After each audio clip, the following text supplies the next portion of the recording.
রবিউল আউয়ালের 12 তারিখে নবী সাল্লাল্লাহু আলাইহি ওয়াসাল্লামের জন্ম হয়েছে, এই জিনিসটা কি না? চূড়ান্ত না। তবে মৃত্যু হয়েছে, এই জিনিসটা চূড়ান্ত।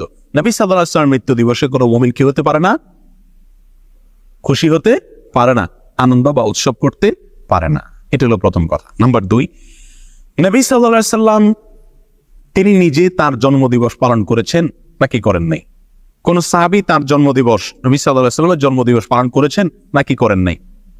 এবং বড় বড় সাহাবী, সিনিয়র সাহাবী যারা খোলাফা রাশেদা সহ অন্যান্য যারা ছিলেন, তারা সকলে, তাদের পরবর্তীতে তাবিন, তাবে তাবিন, কেউ কি কোনো কালে 3টি 70 যুগের কোনো কালে কি এই নবী সাল্লাল্লাহু আলাইহি ওয়াসাল্লামের জন্মের তারিখ উপলক্ষে কোনো উৎসব করা, ফুর্তি করা, অনুষ্ঠান করার কোনো প্রথা, রেওয়াজ, সিস্টেম সে সমস্ত যুগে ছিল কিনা? এর কথার এক কথায় উত্তরে আমরা বলবো, কোন বইতে, ইতিহাসের কোন বইতে, হাদিসের কোন বইতে, কোরআনে তো নাই। কোন জায়গায় একটি জাল বর্ণনাও নাই। কোন ভাইরা দেখাতে পারবেন না। যেসব ভাইরা মনে করেন সঠিক, তারা মেহরবানি করে কিতাবপত্র ঘেটে একটি সূত্র বের করুন, যে সূত্রে পাওয়া যায় যে নবী সাল্লাল্লাহু আলাইহি সাল্লামের জন্ম দিবস বা জন্ম তারিখ এটা উদযাপন উপলক্ষে রবিউল আউয়ালের 12 তারিখে বা বছরের কোনো একটা দিনে সাহাবায়ে কেরাম, নবী সাল্লাল্লাহু আলাইহি সাল্লাম নিজে অথবা তার পরবর্তী তাবিন, তাবে তাবিন, কোন যুগে কেউ কোনো ধরনের অনুষ্ঠান করেছেন অথবা কোনো ধরনের উৎসব করেছেন, এরকম কোনো বর্ণনা কোনো হাদিসের কিতাবে, কোনো ইতিহাসের কিতাবে জাল, জয়ীফ, মিথ্যা, বানোয়াট বর্ণনাও নেই। দুর্বল, সত্য তো পরের কথা, কোনো জাল, জয়ীফ, মিথ্যা, বানোয়াট বর্ণনাও নাই। এরকম একটি অস্তিত্বহীন, সম্পূর্ণ এরকম একটি ভুয়া এবং ভিত্তিহীন বিষয় হলো এই মিলাদুন নবী পালন করা। প্রিয় ভাইয়ারা, নবী সাল্লাল্লাহু আলাইহি সাল্লামের জন্মের পরে তিনি 63 বছর বেঁচে ছিলেন। তার মৃত্যুর পরে সাহাবায়ে কেরাম প্রায় 100 বছর বেঁচে ছিলেন। তাদের পরে তাবিন, তাবে তাবিনদের যুগ ছিল। এই যে বিশাল একটা সময়, যদি রবিউল আউয়ালের 12 তারিখ অথবা বছরের কোনো একটা দিন নবী সাল্লাল্লাহু আলাইহি সাল্লামের জন্মদিনকে উপলক্ষ করে, জন্মের তারিখকে উপলক্ষ করে কোনো আনুষ্ঠানিকতা হতো, সেটা নিশ্চয়ই হাদিসের কিতাবগুলোতে অথবা ইতিহাসের বইগুলো থেকে আসতো কি আসতো না? সাহাবায়ে কেরামের জীবন ইতিহাস, নবী সাল্লাল্লাহু আলাইহি সাল্লামের ব্যক্তিগত পুঙ্খানুপুঙ্খ কাজগুলোর বর্ণনা, বিবরণ হাদিসের কিতাবগুলোতে আসছে কি আসে নাই? স্ত্রীর সঙ্গে কি করলেন, ঘরের ভিতরে কি করেছেন, ঘুমে কি করছেন, টয়লেটে কি করতেন, এরকম ব্যক্তিগত বিষয়গুলো পর্যন্ত হাদিসের কিতাবগুলোতে এসেছে। সেখানে নবী সাল্লাল্লাহু আলাইহি সাল্লামের জন্মের দিনটাকে, তারিখটাকে উদযাপনের কোনো প্রথা, প্রচলন যদি থাকতো, সেটা অবশ্যই আসতো, কিন্তু নাই। আমি তো চ্যালেঞ্জ করেছি, কোনো জাল, ভিত্তিহীন, ভুয়া, বানোয়াট বর্ণনাও পাওয়া যায় না হাদিসের কিতাবগুলোতেও না, ইতিহাসের কিতাবগুলোতেও না। সম্মানিত ভাই বন্ধুগণ, এই পয়েন্টটা থেকেও আমরা বুঝলাম যে এই মিলাদুন নবী উদযাপনের যে প্রথা এবং রসম চালু আছে, এটা সোনালী 3 যুগের কোনো যুগে ছিল না। নবী সাল্লাল্লাহু আলাইহি সাল্লাম নিজেও করেন নাই, করতে বলেন নাই, কোনো সাহাবীও করেন নাই। কথাটা কি পরিষ্কার? নবী সাল্লাল্লাহু আলাইহি সাল্লামের প্রেম, তার ভালোবাসা সবচেয়ে বেশি ছিল কাদের মধ্যে? সাহাবায়ে কেরাম রাদিয়াল্লাহু তাআলা আনহুম আজমাইন, তাদের মধ্যে ছিল নবী সাল্লাল্লাহু আলাইহি সাল্লামের প্রতি সবচেয়ে বেশি ভালোবাসা। তারা নিজেরা যদি নবী সাল্লাল্লাহু আলাইহি সাল্লামের তথাকথিত প্রেম জাহির করার উদ্দেশ্যে যদি রবিউল আউয়ালের 12 তারিখে বা বছরের কোনো একটা দিনে জন্মদিবস পালন না করে থাকেন, তাহলে আমরা যদি নবী প্রেমের দাবিদার হয়ে সেটা পালন করি, তাহলে এই দাবিটা মিথ্যা দাবি, অথবা এই কর্মটা মিথ্যা এবং ভুল একটি কর্ম। আল্লাহ আমাদেরকে বুঝার তৌফিক দান করুন। আর একটু আগে আমরা যে ভূমিকাতে যে কথাটি বলেছিলাম, ইসলামটাই হলো নবী সাল্লাল্লাহু আলাইহি সাল্লামকে ফলো করার নাম, তিনি যা নিষেধ করছেন সেটা থেকে বিরত থাকার নাম। নবী সাল্লাল্লাহু আলাইহি সাল্লামকে আমাদেরকে করতে বলেছেন বা তিনি নিজে করেছেন জন্মদিবস উদযাপন, এটা নবী সাল্লাল্লাহু আলাইহি সাল্লাম নিজে করেছেন নাকি তিনি আমাদেরকে করতে বলেছেন? এই মর্মে কোনো বর্ণনা আছে? উত্তর হলো এক কথা, নাই। কোন ভাইরা যারা করেন তারাও জানেন যে নাই। তাহলে আমরা যে কোনো কাজ করব ভালো হিসাবে, সেখানে নবী সাল্লাল্লাহু আলাইহি সাল্লাম কি থাকতে হবে? নির্দেশ থাকতে হবে।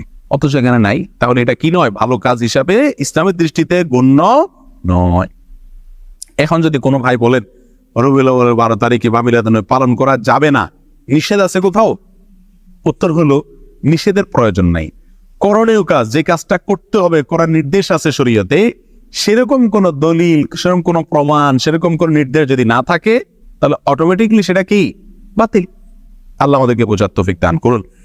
নাম্বার 3, আমাদের যে সমস্ত ভাইরা মিলাদুন নবী উদযাপন করে থাকেন, তারা বলেন যে মিলাদুন নবী তথা রবিউল আউয়াল 12 তারিখ এটা হলো সাইয়্যিদুল আয়াদ, অর্থাৎ নবী সাল্লাল্লাহু আলাইহি সাল্লামের জন্মদিবসের উপলক্ষে যে খুশি উদযাপন করা হয় এটা নাকি সকল ঈদের সেরা ঈদ। অর্থাৎ বছরে 2টা ঈদ আছে, এছাড়া আরো যত ঈদ উৎসব ফুর্তি হতে পারে, সমস্ত ঈদ উৎসব ফুর্তির ভিতরে সবচেয়ে বড় ফুর্তি, সকল ঈদের শ্রেষ্ঠ সেরা ঈদ নাকি মিলাদুন নবীর ঈদ।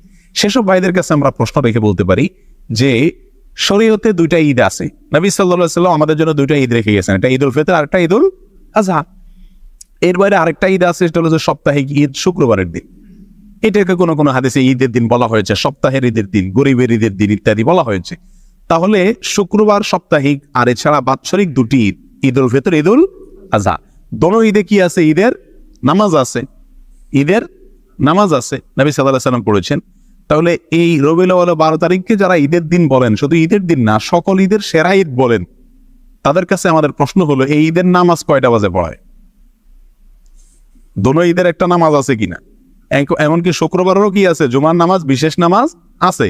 তার রবিউল আউয়াল 12 তারিখ যদি ঈদের দিন হয়, এটা যদি উৎসবের দিন হয়, নবী জন্মের আনন্দের দিন হয়, এটা যদি সকল ঈদের সেরা ঈদ হয়, তাহলে তো এখানে নামাজ আরো বেশি থাকার কথা নাকি? এই ঈদের দিনের নামাজ কই?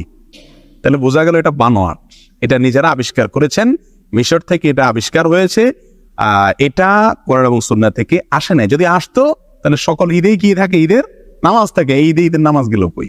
আর সবচেয়ে বড় কথা হলো ঈদে বছরে 2টি ঈদ আছে আর সপ্তাহের একটা ঈদ। এর বাইরে শরীয়তে আর কোনো ঈদের ধারণা আমাদেরকে দেওয়া হয় নাই।